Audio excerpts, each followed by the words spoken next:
like to ask Chris and Scarlett, this film is full of people not trusting, wondering who they can trust. And I wondered that in both of your lives, what does somebody have to do if they really want to be your friend? What is the trust issues that you might have? You don't have to go too deep in psychological. They always offer money. No, well, it takes time. It takes time and experience. You need to earn trust, and that's not something that happens overnight. I really don't have a complex of an answer besides that. I trust no one. No, I only trust whoever Sam Jackson trusts. That's my barometer right there. I don't know. I don't know how. They have to prove themselves. I don't think people have to prove themselves in order for me to trust them. I think I'm mostly trusting by nature. And usually I would say, I guess I wait for people to prove me wrong, and then I don't trust them, I would say, after that. And then you never get it back. Yeah, once I don't trust you, you're out of the circle. Right here in the second row. Hello, hi, this is a question for Scarlett. Hi, it was very interesting to see the human side, the more human side of the Black Widow this time. And it seems like, this is the third time you're playing this character, and it seems that this character has been evolved a lot, like grew a lot. And what do you think, how this character has been evolved in a way? And also, by playing this character, do you think you have also changed in a way? That I have a what? You have changed, or you're I've changed? Or, yeah. Well, other than being in physical therapy for the rest of my life. I guess I think this is the first time that we've really gotten to see kind of Natasha. We saw a little bit of her in Avengers, and we saw a bit of her backstory.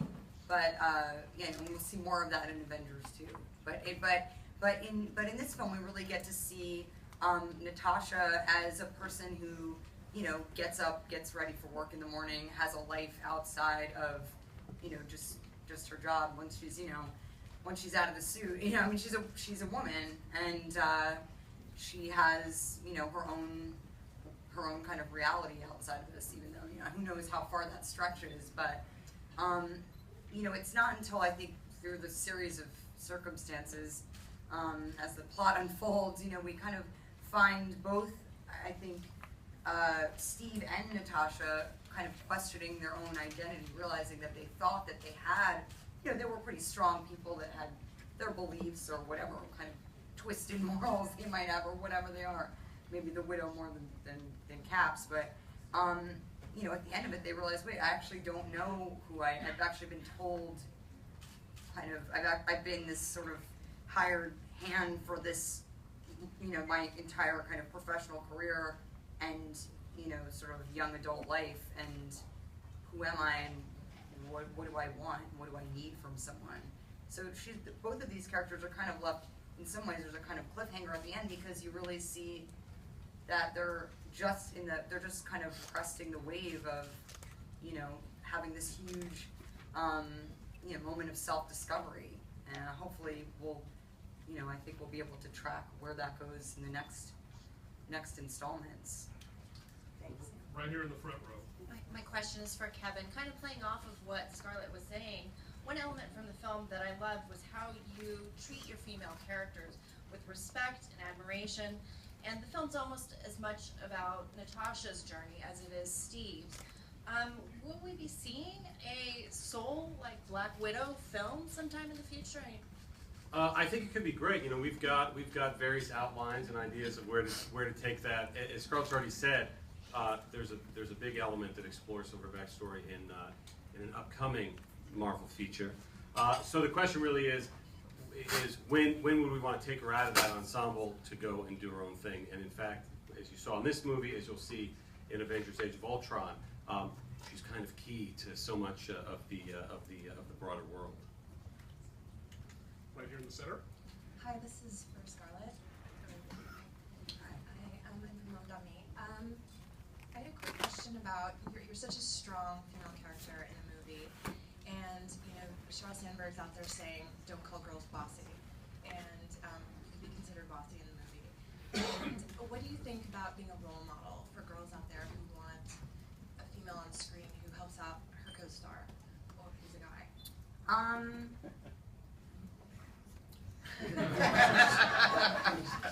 Just kidding.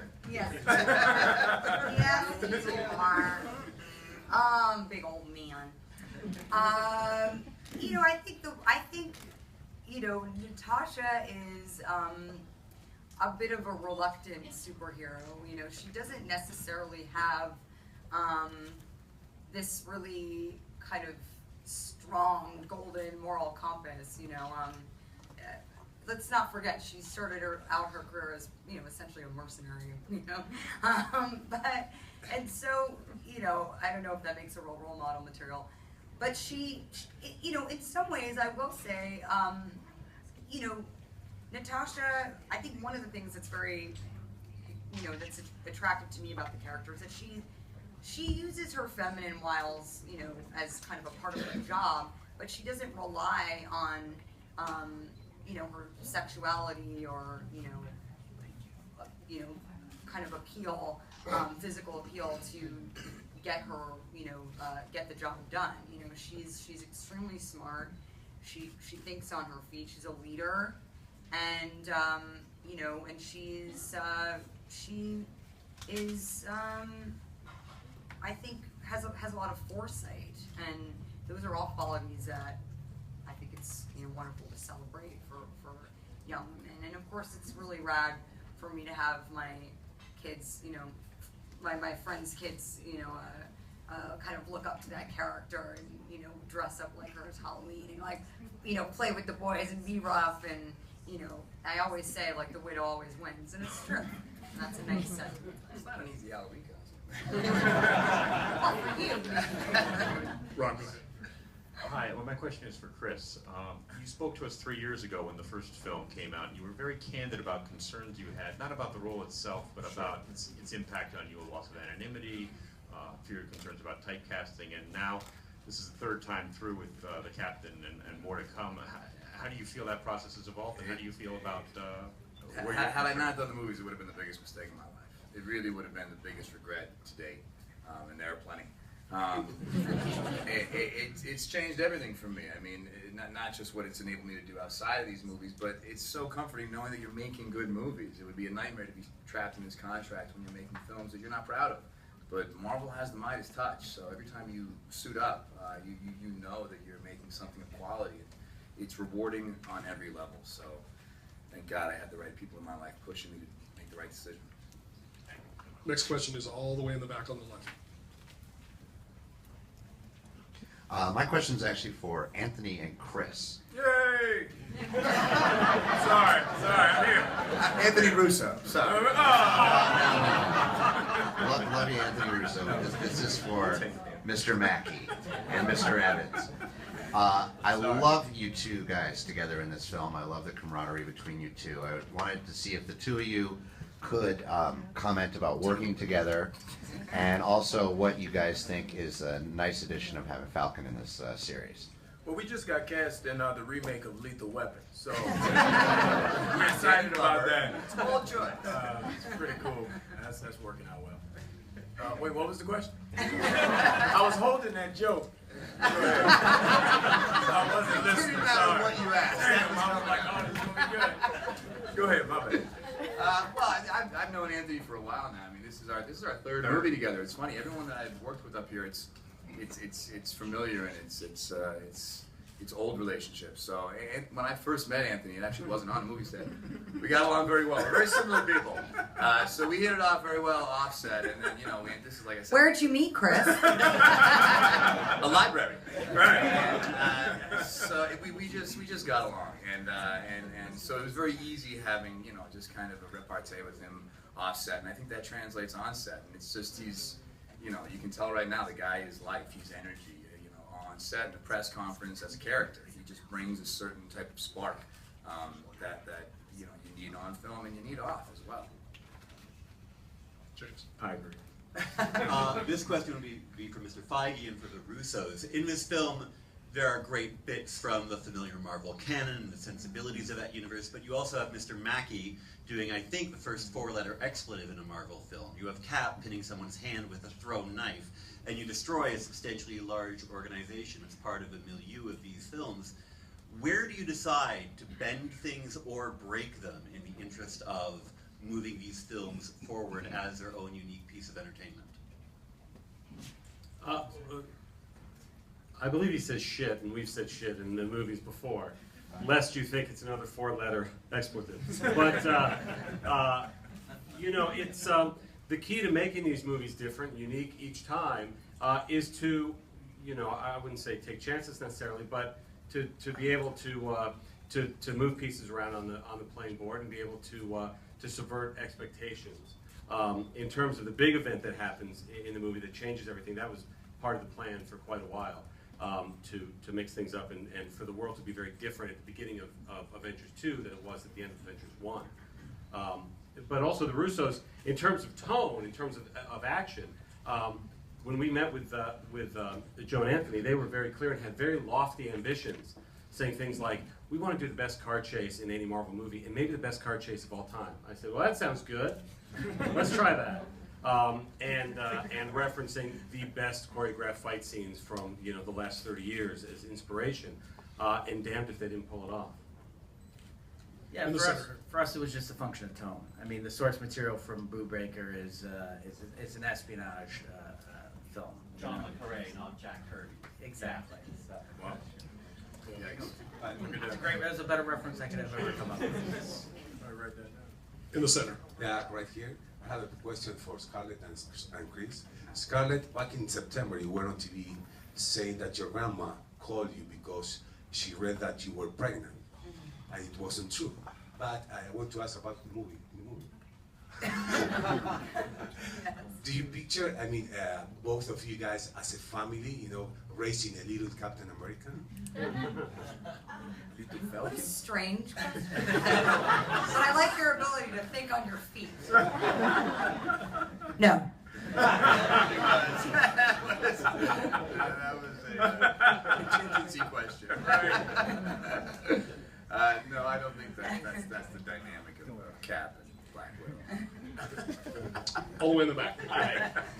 Well, first of all, congratulations, guys. This movie just blew me away. It was you nailed it. So good. One of the lines that I love in the film is when you talk about the fact that Nick Fury is the only one who knows the big picture, and you just get a little bit. I'm curious, is Kevin your Nick Fury? Is he the only one who knows the big picture of all the Marvel movies and the plans, and have any of you approached and tried to get a little more out of him? I would say that Samuel L. Jackson always has been, always will be our Nick Fury. That's all I know. That's all I know. There are a lot. Very Nick Fury response. That's your answer, I guess. No, we don't ask for anything. We just ask not to be killed. All the way in the back on the left. Good morning. My question is for Chris and Sam, but any of the other actors or filmmakers who want to answer this, please go ahead. Tell me about working with the great Robert Redford. He's amazing. It was pretty intimidating that day because he is a living legend. But it's always such a treat when someone you look up to that much lives up to the expectation. I mean, he very easily could have come on set and hijacked the film, not just as an actor, but given his past as a director and his experience, he very easily could have taken over. He showed up with the utmost professionalism. He knew his lines. I think the first day we filmed, we shot till 1 in the morning, and he stuck around for my off-camera stuff. I mean, it was like it was his first movie. So he really is such an example of what it is to be great. Sam? Yeah, pretty much the same. I met Robert in a lot of different situations when I was going to Sundance when I was a younger actor, when he had a more active part in that process, and I missed an opportunity to do several films with him over the years. And that morning when I got there to work with him for the first time, we sat down, we talked about a lot of different things. We talked about golf, we talked about life, we talked about movies. So by the time we got on set, it did look like we spent time together or had some past in some darker and more medieval state of counterinsurgency. And it was a great experience. He's everything Chris said. He's professional. He knew his lines. He wanted to do it. He wanted to try them different ways. He wanted to, you know, make things better. And that's part of coming into the Marvel universe. People come in and they see what we do, and they kind of want to blend into it and make things better. And as we continue to do it, things do get better. All the way over there on the right. Yeah, this is for the Russo brothers. Traditionally, you're comedic directors for like episodes of Community, as well as I think Arrested Development. Is that true? Have you seen the show? So how did you adapt your styles that you've learned directing those episodes to a multi-million-dollar action film north with a budget in the 9 digits? It was actually 10 digits, but we're not talking about that. The process is very different. You still go to set. You're still directing actors. You're still working with the crew. You have an infrastructure at Marvel that's very different than anywhere else in the world, which is an incredible infrastructure, very talented, very intelligent people who are there to help you get your vision across. But we always say comedy isn't very different from action. It requires choreography. So when you're doing like a good comedic bit, it's all about the choreography and the timing of it, which isn't very different than stunt work or a fight in a movie. It's all a dance. So we didn't feel like it was that big of a stretch for us. It felt like every day that we've been on set for the last 15 years. Here in the second row on the left. Yes, for Scarlett. How did you prepare physically for the role? It seems to be pretty intense. How challenging was to do those stunts? Well, I think I come off of doing a Broadway run, which is pretty much the most physically challenging thing you can do. And I felt like if anything was going to prepare me to have stamina, it was that. So everything seemed like a piece of cake after treading the boards for that long. And I think I was in pretty solid shape from that run. And then it's just maintaining it, boring. Get up at 5, go to the gym, all that stuff is horrible. At all. And train like a dude, and then eat a bunch of lettuce and whatever. That's how it goes. Nothing fancy. Okay. This is for Kevin. There's a Spider-Man and an X-Men movie coming out next month, and you seem to be setting up so much within the Disney Marvel universe here. I'm wondering if you could tell me how much, if any, influence you have on these other Marvel films that come out of different studios. It's limited. It's very limited with the other studios. Mainly for 2 reasons. One, because we're quite busy building our own cinematic universe, and also the contracts are very old and the approvals are very limited. Who did what? Quite busy making better fucking movies. Sorry. Oh, that was all. I thought it was all. I was inside voice. You thought it was all inside. Well, is there any more to say about that? No, I mean it's sort of is what it is. Those contracts are very old with the other studios. I expect they'll be making Spidey movies at Sony for a long time and X-Men movies at Fox for a long time, and I hope we keep making MCU movies for a long time at Marvel. Okay. In the front row, all the way over on the right.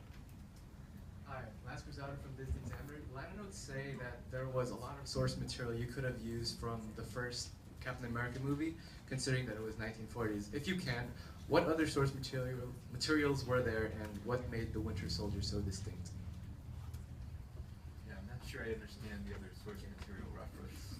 But look, the source material for this is Ed Brubaker's run called About the Winter Soldier that came out I think in 2005. And as we said, its tone is very different from the first film. So that was the source material we drew on. Obviously, and Joss has said this. It's called the Marvel Cinematic Universe. So it's not a direct interpretation of that, but it's borrowing tone, and it's borrowing characters, and it's borrowing themes. But that was the strongest source material for this movie. All the way over here on the left now. A question for Mr. Jackson. Good morning. The script on this, obviously there's a lot of monumental twists and turns. Can you just talk about the first time you received the script, what went through your mind when you first read it, and what excited you the most about The Winter Soldier? Gee, that's a lot of questions. Well, I'm always excited to do more, and Nick seems to grow with each, film. And I realized when I was reading it that it was a bit more than just, a comic book feature. That it had intrigue, and I'm sure a lot of young people are going to be surprised when they get in the movie and watch it that they actually have to think about something other than what's going on. You got to figure out a plot, and that always excites me. And it was. It's always a great joy to know that I'm going to be back in a space with all the people that I enjoy working with and being able to do the things that I did on a very small scale when I was a kid. I mean, this is, a dream come true. You sit there and you read comic books when you're a kid and you wonder if there's a world like that. You grow up as an actor and they start making movies like that and you wonder, how can I get in that movie? And then next thing you know, you're inside it and you're kind of like, so, there are all pluses there. Here in the front row. I have to tell all of you, congratulations. This is by far the most superlative script of any Marvel movie that we have seen. And one of the great strengths is because you've moved it into the 21st century out of fighting for freedom, but fighting for truth. So how did each of you, especially Sebastian, since we haven't heard from you, how did you go about finding the balance of truth within your respective characters? I'll take this one. Speak for us all. Well, I don't know. For me, it was actually pretty simple because the Winter Soldier's truth is, very direct, and he follows, on this very specific trajectory path, which is pretty much automatic, receiving orders, carrying them out, and don't stop at anything until you achieve your goal. So I feel it was probably more complex for the other characters, honestly, than what I had to do in the film. Doing our best to get to as many as possible there in the back against the wall. Sebastian, I'll follow up a little bit. I know a lot of actors like to build a backstory, but this character is kind of a man of mystery. Did you do any research looking back at the source material, the comics, anything like that? And Scarlett, I'm going to ask you real quick. You've done a lot of interesting roles lately. Is this a fun character to come back to? Does it feel very comfortable coming back to her? Well, for me, of course, most of the work, at least on the character, I'd done before the first film, when I was first educated about it, and then I tried to implement some of those things in the first film, not knowing at the time really that we were going to be doing this film. And then when it came to the role that I was going to play in this film, even though it was a very different version of a character that we sort of were introduced to in a certain way, I still, at the end of the day, was trying to kind of walk away from it, having left some type of mix of the new with some of the old aspects that you would sort of remember when you would see it in its entirety. Yeah, I mean, it's I've never really had the opportunity to do something, it's an interesting challenge to keep coming back to this character, and I think one of the, I have the good fortune of playing a character that's sort of evolving with each kind of installment that you see her in. So, I mean, of course, I know, I have, going in to play the character, of course, I have to understand who this character is and where she comes from, and have this sort of rich backstory, and I think the exciting thing is just scraping away a little part of that each time, to reveal, kind of a small part of the bigger picture of her, and it's a very complex character, which is wonderful for me because over the period of time that I've played her, I've also grown. Obviously, it's been like 6 years or more, as you do in your career, your work, your life. So I feel that the story is sort of becoming, the character story is more enriched as my own experiences are. Waiting very patiently in the pink there. Very patiently, very patient. Hi Chris, I just wanted to ask you, you've spent a lot of time in Cap's suit now, and I want to know, when you first put it on, when you come back for each outing, how that feels. Does it still feel as exciting when you pick up the shield? It always feels like it gets tighter. I'm not supposed to get more comfortable. I feel like this got worse. I'm not joking. That really happens. But it's they always make improvements on it, and it is the thing. Once you get a good sweat going, it loosens up quite a bit. It's exciting. Again, a lot of it has to do with the fact that you're making good movies. If you were disappointed with the previous film, it's going to be hard to mentally prepare yourself for living in that thing for 4 or 5 months. But since Marvel just can't stop making quality movies, it's exciting and it's humbling, and it's an honor to jump back into it, no matter how uncomfortable it is. Right here in the third row. Hi, Scarlett. This is a question from Argentina. Many actresses spoke in the past that the producers or industry changed the view of them when they became perhaps not so much action roles, not so femme fatale. Have you think about that? Do you think it's something can happen with you? I don't know. I've been in the industry for 20 years, and so the way that the roles that have become available to me change as I grow older. As I kind of transition through life, I'm sure that will continue as I grow older and transition through life. I mean, that's part of, you hope to have a career that has longevity and, and reflects the kind of, the experiences that you've had, I guess. It's what we all hope for, men and women alike. You're still femme fatale. Thank you. So I'm sorry that this has to be the last question, but please, after we are finished, please stay in your seats because we've got to get the cast and the filmmakers out to their one-on-one interview. So if everybody will stay in their seats while we get them up the aisle. Thank you. My question was for Mr. Russo and Mr. Russo. With the first film with Captain America, he's getting to punch Nazis, and who doesn't love watching a Nazi get punched in the face? With this film, obviously bringing it into the modern setting, you have to deal with modern politics, America's sort of role in the world. How did you thread the needle, as it were, to maybe avoid taking this film towards anything too, recent? I've heard that 3 Days of a Condor was a reference point for you. Yeah. I don't know. Look, we're making a political thriller, and I don't know that we might have done the opposite of what you're asking about. We tried to run at what's happening in the world today with the movie. We're very.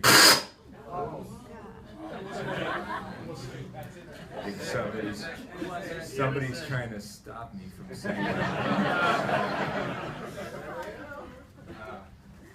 that. So we were being very, we were thinking about what's going on in the world with preemptive strikes and the president's kill list, and then the whole Snowden thing came out after we were shooting, but it was just reflective of that was sort of the tip of the iceberg of all the other sort of elements that were going on in the world that we were thinking about. So we tried, we tried to give the movie some sort of make it reflective of our real world condition and our real world stakes, even though it's a fantasy expression of what that is. Thanks, everybody.